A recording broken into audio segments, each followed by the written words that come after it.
시간 말씀의 제목은 열정을 십자가로 증명하라 라는 제목을 가지고 같이 함께 하나님의 말씀을 나누도록 하겠습니다. 우리가 지금 누가복음 9장 23절 말씀을 통하여서 우리가 어떻게 예수님의 부름에 반응해야 되는지에 대해서 살펴보고 있습니다. 예수님의 그 자격 없고 조건 없는 부르심에 우리는 믿음으로 반응해야 됩니다. 또한 그 믿음으로 반응을 했다라고 한다면 우리는 뜨거운 사랑의 열정으로 그 반응을 증명해야 합니다. 하나님께서는 우리에게 뜨거운 사랑을 원하시고 계십니다. 다른 그 어떠한 것이 아니라 주님을 향한, 하나님을 향한 뜨거운 사랑의 열정으로 하나님께서 우리에게 원하시는 줄 믿습니다.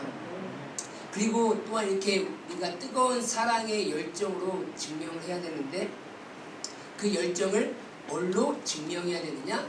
바로 포기로 증명하라라고 말씀을 드렸습니다.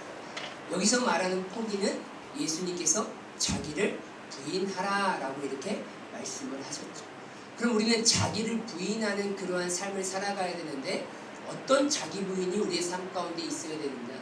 첫 번째가 무엇입니까? 나는 의인이라는 것을 부인하라. 즉 나는 죄인임을 고백하라 라는 것입니다.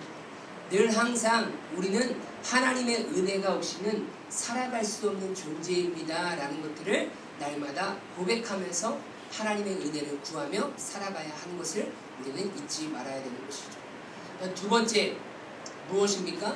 내 지식, 경험이 옳다는 것을 부인하라.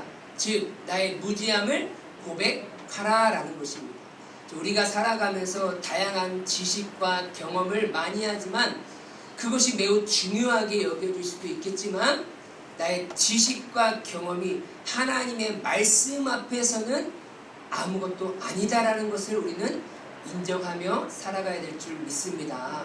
하나님은 그걸 원하시는, 하나님의 말씀 앞에 그냥 굴복하고 엎드리는 것을 원하시고 계십니다. 세 번째입니다. 내게 있는 모든 것이 내 것임을 부인하라. 즉 모든 것이 주님의 것임을 고백하라 라는 것입니다. 그렇습니다. 내가 가지고 있는, 또한 내 주변에 있는 모든 것들, 그 모든 것은 내 것이 아니라 다 하나님의 것이다. 그래서 그 소유권을 이전해야 된다라고 말씀을 드렸습니다. 하물며 내 자신조차도 내 것이 아니라 하나님의 것인 줄 믿습니다. 그래서 내 자신도 내 마음대로 하는 것이 아니라 하나님의 소유된 백성으로서 하나님의 것으로 정말로 거룩하고 진실하게 살아가야 되는 것이 우리의 삶의 모습인 것이죠. 마지막으로 예수님께서 자격 없이 초대한 자들이 열정으로, 뜨거운 사랑으로 열정으로 반응했을 때 예수님이 원하시는 두 번째 모습이 있습니다. 그것은 무엇이냐면 바로 자기 십자가를 지는 모습입니다. 여러분 세상은요 사업을 하거나 아니면 개인을 드러내고자 할 때 중요한 것이 있습니다. 바로 마케팅하는 것이 매우 중요합니다. 그래서 어떻게 해서든지 고객이 그 사업하는 그것에 대해서 단번에 알아보고 관심을 갖게 하기 위하여서 그 어떠한 개인이라든지 아니면 회사라든지 단체가 어떠한 슬로건이나 아니면 로고라든지 그런 상징을 통하여서 그 회사가 어떠한 일을 하는지에 대해서 또한 그것이 추구한 것이 무엇인지에 대해서 확실하게 단번에 알아볼 수 있도록 그런 슬로건이나 로고를 만든다라는 것이죠. 그 좋은 슬로건을 통해서 고객의 마음에 회사에 관한 좋은 인상을 심어주기도 하고 또한 그 제품에 대한 구매 욕구도 일어나기도 합니다. 여러분 혹시 이러한 문구 보셨나요? 순간의 선택이 10년을 좌우합니다. 이게 언제적인 것이죠? 골드스타, 그죠? 금성일 때 그들의 슬로건이 무엇이었냐면 순간의 선택이 여러분들의 10년을 좌우한다라는 거예요. 그러니까 이 슬로건을 딱 들어보면 내가 이 제품을 안 사면 10년 동안 잘못된 선택을 할 수 있겠구나 라는 것을 생각하기 때문에 이제 어떻게 합니까? 가전은 삼성이에요, LG예요? 가전은 LG라고 하시는 분들이 정말 많아요. 예, 이것처럼 순간의 선택이 10년을 좌우한다라는 이 슬로건 하나를 가지고 그 가전을 만들어 갔다라는 것이죠. 그래서 이 슬로건을 본 고객들은 내가 어떤 제품을 살까 아마 고민할 때 이 슬로건을 보면서 제품을 선택하기도 합니다. 그래서 고객들의 관심에 끌만한 그런 슬로건과 아니면 상징적인 로고를 개발하기 위해서요, 그 회사는요 엄청난 투자를 한다라는 거예요. 그냥 고민해서 쓰는 것이 아니라 이 한 슬로건 하나가, 이 로고 하나가 정말로 우리 고객들에게 어떠한 영향을 줄 수 있을까? 라는 그런 많은 고민을 하고 거기에 많은 투자를 하게 되는 것입니다. 여러분, 예수님께서 지금 사람들을 부르고 있습니다. 사람들을 부르고 있는데 예수님께서도 슬로건을 발표하셨어요. 예수님이 내세우신 슬로건은 무엇입니까? 바로 이거, 자기를 부인하라, 자기 십자가를 지라라는 슬로건을 내세우셨다라는 거예요. 이 두 가지 슬로건을 보면 딱 예수님이 떠오르게끔 슬로건을 내세우셨어요. 자기 부인, 자기 십자가를 지라 라는 이것은 예수님이 하신 말씀이지 라는 것으로 이렇게 딱 떠오르게끔 예수님께서 말씀하셨습니다. 그래서 예수님은 자신을 따라올 자들에게 원하셨던 삶의 모습이 있었다라는 거예요. 자기 십자가를 지는 삶을 원하셨다. 예수님은 많은 사람들이 예수님을 따르게 할 수 있는 매력적인 아마 슬로건을 만드실 수 있으셨을 거예요. 아마 이렇게 만드셨지 않으셨을까. 나를 따라오면 가난이 확 없어집니다. 나를 따라오면 질병이 싹 사라집니다. 나를 따라오면 기업이 딱 붙습니다. 지금 사람들에게 매력적인 슬로건을 생각해보면 자기를 부인하라, 자기 십자가를 지라라는 그러한 슬로건보다도 사람들에게 좀 더 관심을 끌고 매력적으로 다가갈 수 있는 슬로건은 무엇일까? 가난이 싹 없어집니다. 질병이 싹 낫습니다. 취업이 딱 됩니다. 여러분, 좀 매력적인 슬로건 같지 않습니까? 별로 매력적이지 않나요? 그런데 예수님은요, 지금 사람들이 간절히 원하고 바라고 있는 그런 슬로건을 발표하지 않았다라는 거예요. 예수님이 발표한 슬로건은 무엇입니까? 자기를 부인하라는, 십자가라는 그런 슬로건을 발표하셨어요. 그러니까 예수님이 많은 사람들에게 자기 자신을 드러내고 자기 자신을 따라올 자들의 삶의 모습에 대한 그 슬로건을 발표하면 그 슬로건을 보는 사람들의 마음이 어떻겠습니까? 왠지 모르게 자기 부인? 나를 인정하지 말라고? 십자가? 왠지 그 슬로건을 볼 때마다 가슴이 막 답답하기 시작하고, 왠지 부담이 막 밀려오기 시작하면서 불편함을 느끼기 시작하고, 하물며 두려움까지 느끼게 된다는 것이죠. 그러한 슬로건을 예수님은 발표하셨다는 거예요. 예수님께서 내세우신 십자가 슬로건에 대해 당시 사람들이 가지고 있는 생각은 어떤 것이었겠습니까? 정말로 잔혹한 처형 도구, 또한 비참한 굴욕, 엄청난 고통과 아픔을 겪는 아마 고난의 이미지로 그들의 생각에 가득 차 있었을 것입니다. 예수님께서도 그 당시 가장 잔혹한 처형을 당하셨고, 십자가를 끌고 가실 때 주변 사람들에게 심한 모욕을 당하셨습니다. 엄청난 고난과 고통을 겪으셨다는 거예요. 그런데 예수님만 특별한 죄를 지어서 이 십자가 처형을 당한 것이 아니라 거기서 흉악 무도한 죄를 지은 모든 죄인들은, 이 십자가 처형을 당한 사람들은 이러한 모든 죄를, 이러한 고난과 아픔과 핍박과 어려움들을 다 당했다라는 거예요. 그래서 많은 백성들은 어느 것 하나의 긍정적인 이미지를 찾을 수 없었던 것이 바로 십자가라는 거예요. 십자가 딱 하면 마음에 들어, 너무 좋아, 행복해 라는 것이 단 하나도 없어요. 십자가 하면 끔찍해, 두려워, 무서워, 싫어, 쉽게 보면 짜증나. 그게 뭐예요? 십자가였다. 오직 그들에게 있어서 고통, 아픔, 고난, 죽음의 이미지가 바로 십자가였습니다. 그러면 그 수많은 사람들에게 자신을 따라오게 하려면 그 좋은 슬로건을 내세워야 되는데 그 슬로건이 무엇입니까? 바로 십자가 슬로건이었다.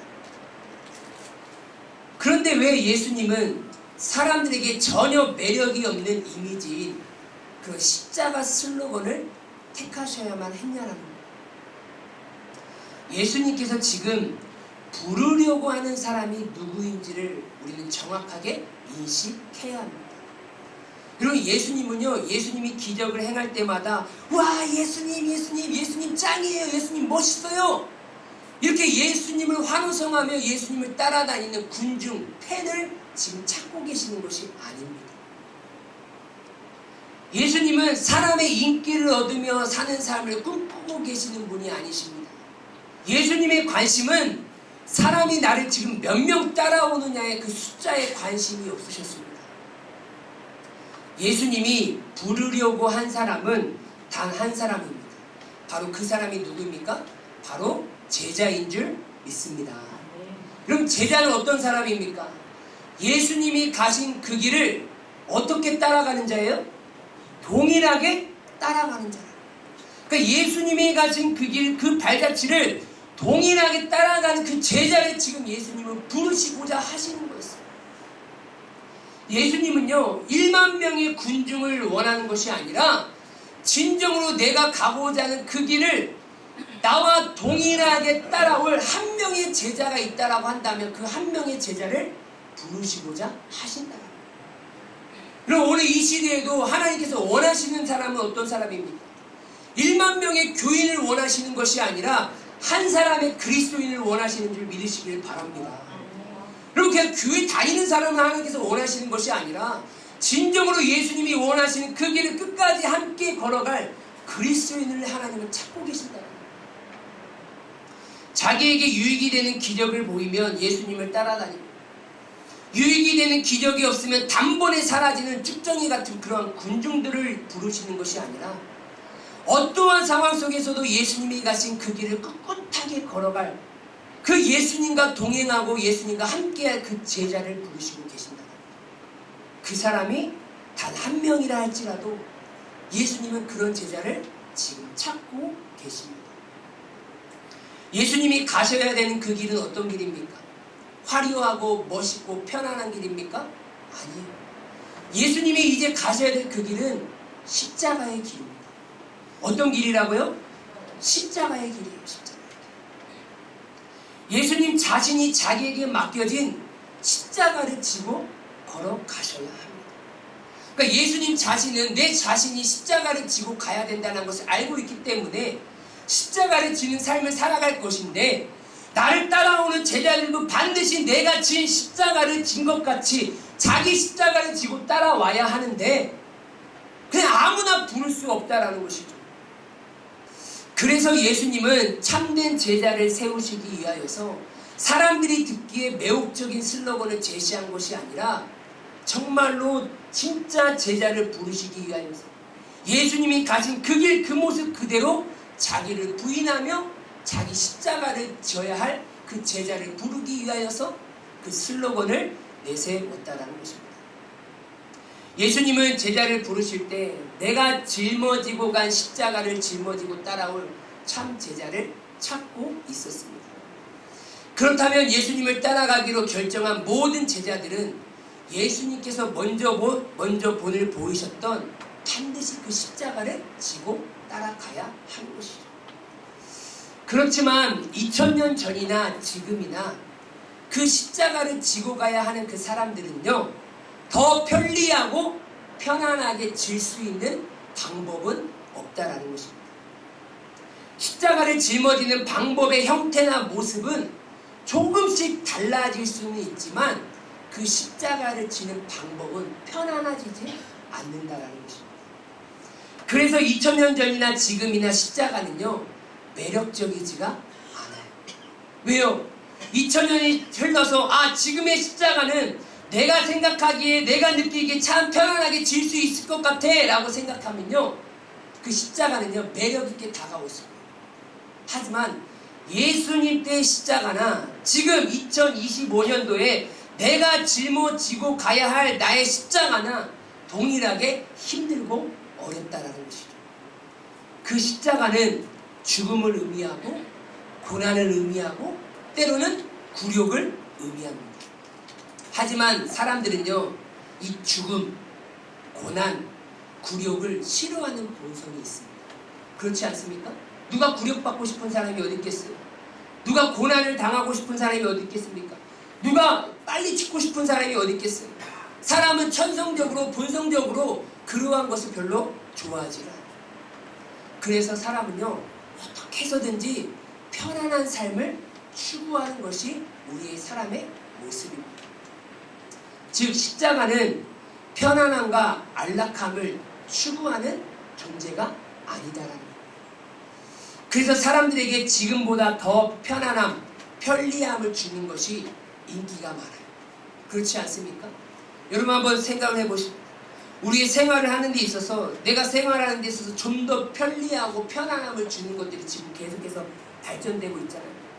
그럼 스마트폰, 우리에게 뭘 주기 위함입니까? 편리함과 편안함을 주기 위한 것이죠. 불편함을 주기 위해서 스마트폰을 만들었겠습니까?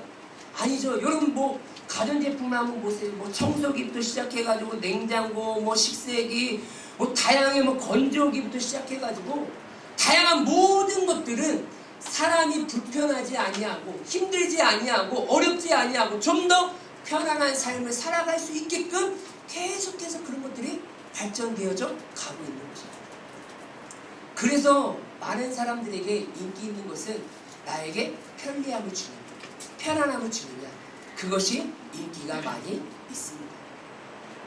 그래서 지금도 여전히 예수님께서 자랑스럽게 내민 그 슬로건, 2000년 전이나 지금이나 많은 사람들에게 인기가 없는 그 슬로건, 십자가. 예수님은 그 십자가의 슬로건을 내세우실 수밖에 없었다는 거예요. 세상은 여전히 그 십자가를 싫어합니다. 근데 안타까운 것은 무엇입니까? 정말로 자기 십자가를 짊어지고 가야 할 교회 안에서조차도 이 십자가를 싫어한다는 거예요. 그다지 교회 안에서도 이 십자가는 인기가 없어요. 십자가 설교하잖아요. 그다지 별 반응이 없어요. 그 십자가가 주는 우리에게 큰 은혜가 무엇인지를 깨달으려 하지 않습니다. 왜요? 우리는 그 십자가가 은혜로 다가오는 것이 아니라 세상 사람들과 똑같이 죽음, 고난, 굴욕, 어려움으로 계속해서 다가오기 때문이라는 것이죠.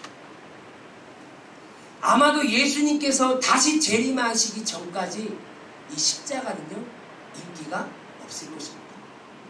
사람들은 예수님의 슬로건이 마음에 들지 않았을 거예요. 나는 정말로 세상에서 받은 상처와 아픔과 어려움을 가지고 교회에 와서 예수님께 와서 위로를 받고 사랑을 받고 다시 회복을 얻고 싶은데 예수님께서 말씀하신 것은 무엇입니까? 너 십자가를 져라. 너 고난을 받아라. 너 굴욕을 당해라. 너 죽음을 당해라 라는 그러한 십자가 슬로건을 계속해서 외치시는 거예요. 그러면서 뭐라고 생각합니까? 내가 오지 말아야 될 곳을 왔나? 내가 잘못 왔나? 라는 그러한 생각들을 하게 되는 것이죠.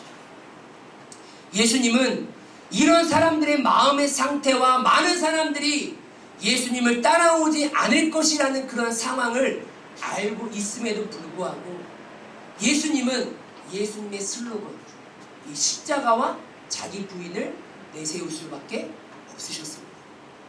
왜 그렇습니까? 예수님의 인생은 사람들에게 맞춰져 있는 것이 아니라 하나님께 맞춰져 있기 때문인 줄 믿습니다. 하나님께서 맡겨주신 그 사명을 감당하기 위해서 반드시 예수님께서 해야 될 것이 무엇입니까? 자기를 부인하고 자기 십자가를 지는 거예요.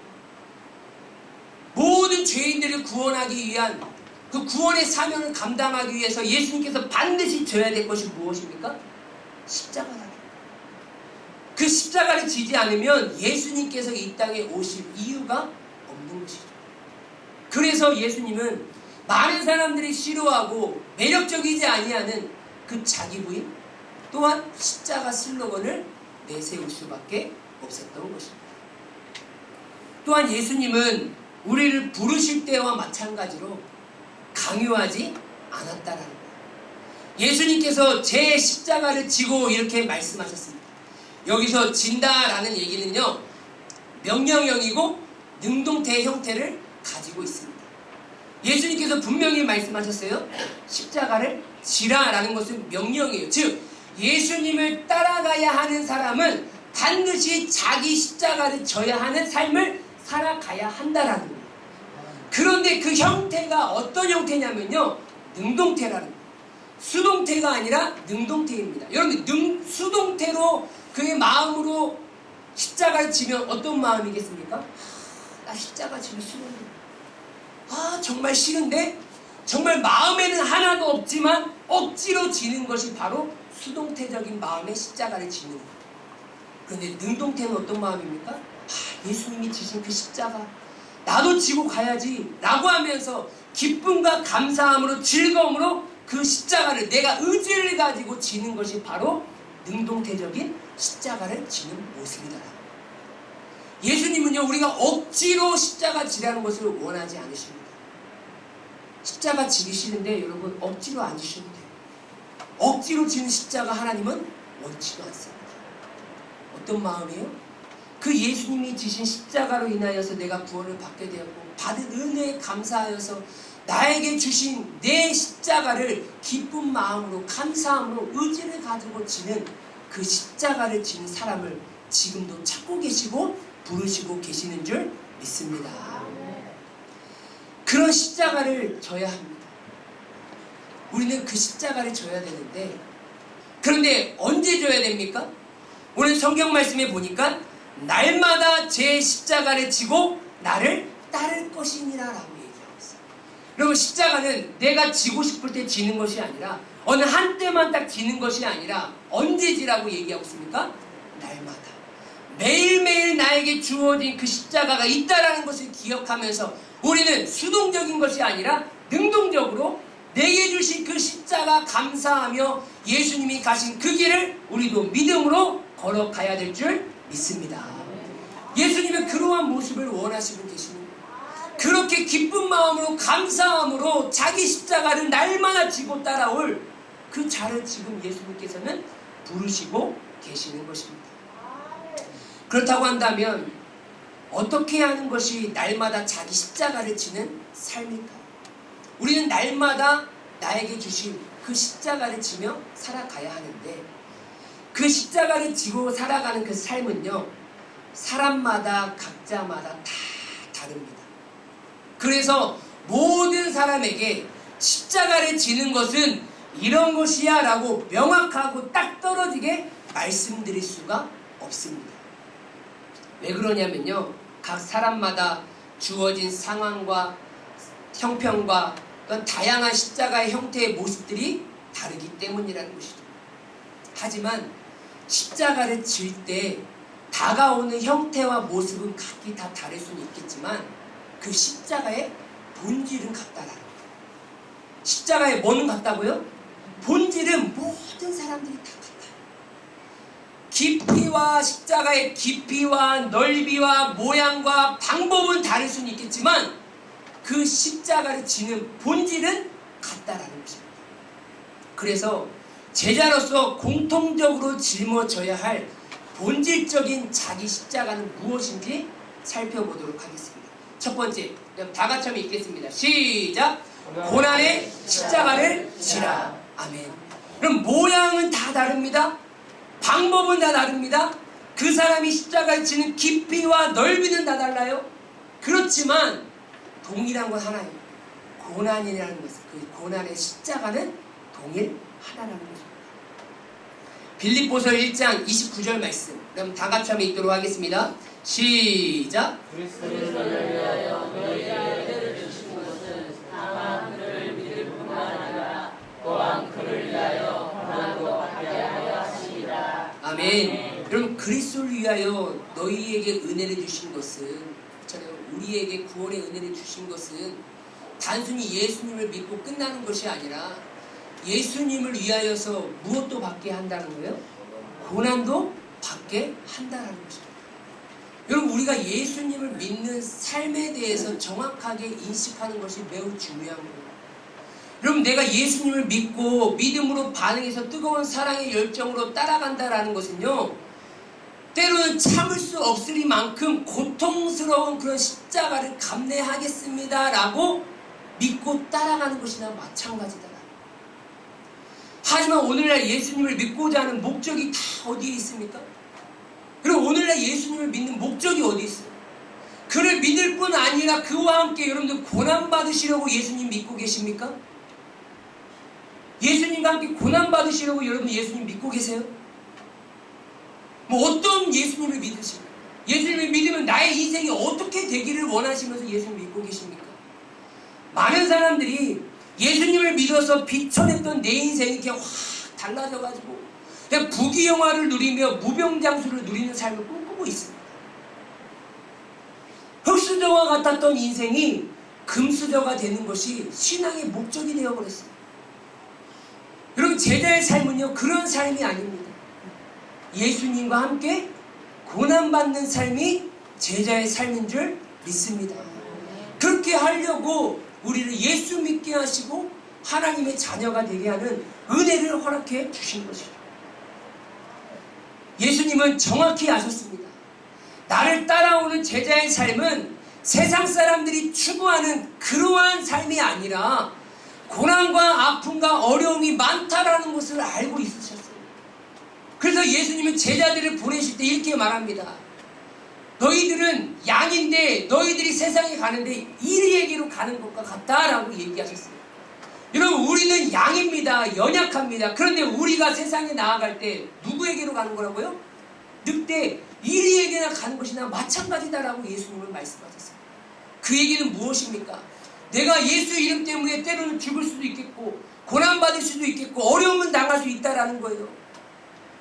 그러니 뱀처럼 지혜롭고 비둘기처럼 순결하라라고 예수님께서 말씀하셨습니다. 이처럼 예수 믿는 삶은요, 세상이 추구하는 삶과 전혀 다른 삶이다라는 거예요. 마태복음 24장 9절 말씀에 이렇게 말합니다. 그때 사람들이 너희를 환난에 넘겨주겠으며 너희를 죽이리니 너희가 내 이름 때문에 모든 민족에게 미움을 받으리라. 아멘. 여러분, 예수님께서 말씀하셨습니다. 그때 마지막 때에 사람들이 우리를 어디에 넘겨준다고요? 환난에 넘겨준다. 그리고 때로는 죽인대요. 너희가 예수 이름 때문에 많은 사람들에게 뭘 받는다고요? 미움을 받는다라는 거예요. 이게 제자의 삶입니다. 그래서 예수님은요, 조금의 고난과 어려움이 오면 쉽게 포기하고 도망가 버릴 그런 사람을 부를 수가 없었던 거예요.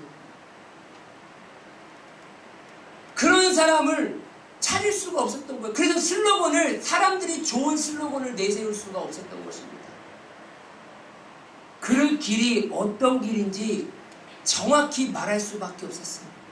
나를 따라오면 너 미움 받는다. 너 나를 따라오면 고난 받는다. 너 나를 따라오면 나와 같이 십자가 처형을 받을 수도 있단다. 그럼에도 불구하고 예수님을 따라온 제자들을 지금 부르시고 계시는 것입니다. 여러분, 2000년 전이나 지금이나 예수 이름만 버리잖아요? 내 인생 가운데 환난이나 죽음이나 미움은 전혀 상관이 없는 것으로 바뀌게 됩니다. 예수 이름 버리면요, 편안하게 살 수 있어요. 하지만 마지막 때가 이를수록 점점 예수 이름을 붙들고 예수 이름의 구원의 능력이 있음을 믿고 살아가는 참된 제자들에게는요, 무엇이 따라오는 거예요? 환난이 따라오는 거예요. 죽음이 따라오는 거예요. 미움이 따라온다라고 얘기합니다. 우리 이 말씀을 믿고 참 제자의 삶을 살아가는 것이 매우 중요한 것이죠. 그래서 예수님이 이렇게 말씀하십니다. 그럼 다 같이 한번 읽겠습니다. 시작. 그러나 끝까지 견디는 자는 구원을 얻으리라. 아멘. 여러분, 끝까지 뭐하는 자요? 견디는 자요. 여러분, 편안하고 쉽고 안락한데 견딜 이유가 있겠습니까? 무엇 때문에 견뎌야 됩니까? 우리에게 닥치는 예수 이름 때문에 닥치는 그 환난, 고통, 고난, 죽음, 그럼에도 끝까지 견디는 자가 구원을 얻는다라고 이렇게 말하고 있습니다. 그래서 여러분, 다니엘 김 선교사님이 기독교인들에게 늘 외치는 슬로건이 있어요. 그럼 그리스도인들의 인생은 이런 삶이다라는 거예요. 그럼 다 같이 읽겠습니다. 시작. 내일은 환난이지 평안이 아니다라고 이렇게 외쳐요. 여러분, 그리스도인에게 있어서는요, 내일은 환난이지 평안이 아니라는 거예요. 세상이 말하는 그런 편리함이 아니라는 거예요.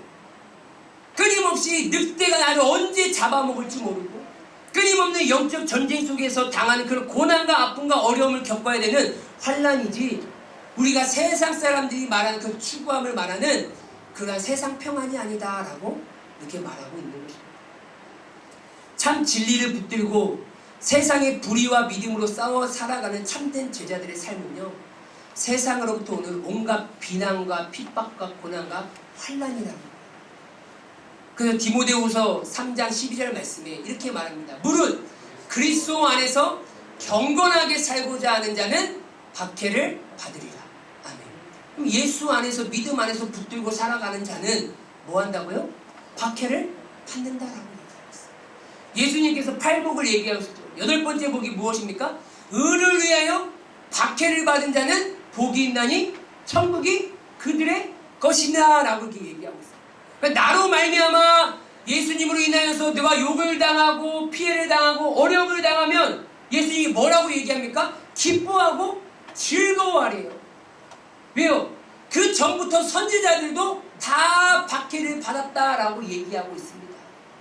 믿음을 붙들고 살아가는 그리스도인들도 다 박해를 받았으니 너 이상하게 여기지. 너가 예수 안에 붙들고 말씀 안에 살아감으로 인해서 당하는 고난과 어려움, 그럼 욕, 기뻐하고 즐거워해. 그 인생 가운데 무엇이 주어집니까? 천국, 하나님의 나라가 주어진 줄 믿습니다. 의를 위하여 박해를 받으셔야 돼요. 그런 준비를 하고 있으셔야 됩니다. 여러분, 모세는요, 애굽의 왕자였습니다. 그런데 이 모세는 그 왕자의 삶을 포기해버립니다. 지금으로 표현하면요, 비교할 수 없는 그런 위치에 있는 자리인 것이죠. 애굽의 왕자의 삶은요, 어찌 보면 많은 사람들이 바라고 꿈꾸는 그러한 삶의 모습입니다. 하지만 모세는 애굽 왕자로의 삶을 살 수 없었기 때문에 포기한 것이 아니에요. 성경은 정확하게 말합니다. 그렇게 살 수 없기 때문에 포기한 것이 아니라 자신의 확고한 의지를 가지고 많은 사람들이 그렇게 원하던 그 자리를 포기했다라고 얘기하고 있어요. 성경 말씀 보겠습니다. 히브리서 11장 24절 말씀해 보면, 믿음으로 모세는 장성하여 바로의 공주의 아들이라 칭함받기를 거절하고, 그러니까 그 아들이라 칭함받는 그 자리를 어떻게 했습니까? 포기했습니다. 거절했습니다. 그 거절하신 이유가 무엇이냐? 25절입니다. 도리어 하나님의 백성과 함께 뭐 받기를요? 고난받기를 잠시 죄악의 낙을 누리는 것보다 더 좋아하고. 그러니까요, 모세는 뭐라고 얘기하고 있어요? 세상 문화 가치에 빠져서 죄악의 낙을 누리는 것보다 하나님 백성들과 뭐 하는 거예요? 고난받기를 더 가치 있게 여기고, 더 기쁘게 여기고, 더 즐거워했다라는 거예요. 여러분 생각해 보세요. 하나님의 백성들과 함께 동일한 편안함과 즐거움을 누리는 게 아니에요. 하나님의 백성들과 함께 뭐 받는다고요? 고난받는다라고 얘기하고 있어요. 하나님의 뜻대로 제자다운 삶, 고난받는 그 삶을 선택했기 때문에 그 왕의 자리를 포기했던 것입니다. 그래서 이 모세는요, 하나님의 백성은 자기 십자가를 지며 고난받는 백성이구나 라는 것을 알았다라는 것이죠. 그렇지만 그들과 함께 고난받는 것을 더 기쁘고 행복하게 여겼습니다. 모세가 고난 가운데서도 이런 기쁨을 누릴 수 있었던 이유는 무엇입니까? 26절입니다. 그럼 다 같이 읽도록 하겠습니다. 시작! 그리스도를 위하여 받는 수모를 애굽의 모든 보화보다 더 큰 재물로 여겼으니 이는 상 주심을 바라봄이라. 아멘. 그러니까 그리스도를 위하여 받는 그 고난과 수모를 더 큰 재물로 여겼다라는 거예요. 여러분, 뭐와 뭐가 성립이 됩니까? 수모와 상이 성립이 된다는 걸 여러분 꼭 기억하시기 바랍니다. 내가 그리스도를 위하여 받는 고난과 상이 성립이 되는 거예요. 내가 주를 위하여 나에게 맡겨주신 자기 십자가를 지지 않는 인생 가운데는요, 상이 주어지질 않아요. 여기서 말하는 상은요, 구원의 은혜입니다. 다른 뭐 세상적인 그런 복의 은혜 상이 아니라 하나님께서 베풀어 주시는 놀라운 가장 큰 은혜, 구원의 은혜를 말하는 것입니다. 자기 십자가를 지는 자에게 주어지는 것이 바로 상이다. 사도 바울은 이렇게 고백합니다. 자녀이면 또한 상속자 곧 하나님의 상속자요 그리스도와 함께한 상속자이니 우리가 그와 함께 영광을 받기 위하여 고난도 함께 받아야 할 것이니라. 아멘. 여러분, 영광과 무엇이 성립이 됩니까? 고난이에요. 여러분, 영광 받기 원하십니까? 고난에 참여하시길 주님의 이름으로 소망합니다. 주의 이름을 위한 고난인 거예요. 내 정욕과 내 탐심을 위한 고난이 아니라 하나님의 영광과 주의 이름을 위한 고난인 거예요. 생각하건대 내가 지금 주의 이름을 위하여 받는 그 고난은 장차 우리에게 나타날 영광과 비교할 수 없도다. 아멘. 여러분, 예수님의 부르심에 의하여서 자기 십자가를 지고 날마다 살아가고 계십니다. 정말로 힘들고 어렵고 고난받고 손해보고 아픔 어렵고 하물며 죽음의 이역까지 오셨습니까? 여러분, 지금 당하는 그 고난, 장차 하나님께서 여러분들에게 부어주실 그 영광과 비교할 수 없음을 믿으시길 바랍니다. 우리 그러한 믿음을 가지고 그러한 소망을 가지고 오늘 우리에게 주어진 자기 십자가를 지고 살아가야 한다는 것입니다. 여러분, 예수님을 믿는 믿음으로 말미암아 하나님의 자녀가 되셨습니까? 또한 예수님의 제자가 되셨습니까? 그렇다고 한다면 날마다 자기에게 주어진 그 고난의 십자가를 지시고 끝까지 나에게 맡겨주신 그 사명의 순례의 길을 인내하며 걸어가시길 바랍니다. 그러한 인생 가운데 하나님께서는 반드시 구원의 은혜를 허락해 주시고 그 인생 가운데 하나님께서 함께하여 주셔서 우리의 부족하고 연약한 삶이지만 나의 삶을 통하여서 하나님께서 영광 받으실 줄 믿습니다. 자기 십자가를 지고 살아가는 참된 제자가 되시길 주님의 이름으로 소망합니다. 아멘.